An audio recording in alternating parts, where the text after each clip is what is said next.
Hi guys, இன்னைக்கு topic 6 என்னன்னு பார்த்துடலாம். என்ன கொஸ்டின் கேட்டிருக்காங்கன்னு பாருங்கள். பிறமொழி சொற்களுக்கு இணையான தமிழ் சொற்களை கண்டறிதல் அப்படின்னு கொடுத்துருக்காங்க. கீழே என்னென்ன கொடுத்துருக்காங்க அப்படின்னா, ஏ வந்து பொக்கிஷம், பி வந்து சாஸ்தி, சி வந்து விஸ்தாரம், சிங்காரம் இப்படின்ட்டு ஒரு 4 வேர்ட் கொடுத்துருக்காங்க. இந்த பக்கம் அழகு, செல்வம், மிகுதி, பெரும்பரப்பு. இதுக்கு கரெக்டான தமிழ் வேர்ட்ஸ் எதுன்னு சூஸ் பண்ணணும். இப்போ பொக்கிஷம் அப்படின்னா என்னன்னு பார்த்தீங்க அப்படின்னா செல்வம்.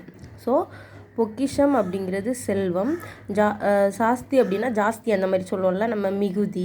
விஸ்தாரம் அப்படின்னா பெரும்பரப்பு. சிங்காரம் அப்படின்னா அழகு. ஸோ என்னென்னா 2 3 4 1 இதுதான் ஆப்ஷனில் கரெக்டாக இருக்கணும். இங்கே கீழே என்ன இருக்குதுன்னு பார்த்தீங்க அப்படின்னா 2 3 4 1 இந்த மாதிரி இருக்கணும். ஸோ ஆன்சர் என்னென்னு பார்த்தீங்கன்னா ஏ ஆன்சர் தான். நல்லா மீனிங் மட்டும் பார்த்து வச்சுக்கோங்க. Thank you so much.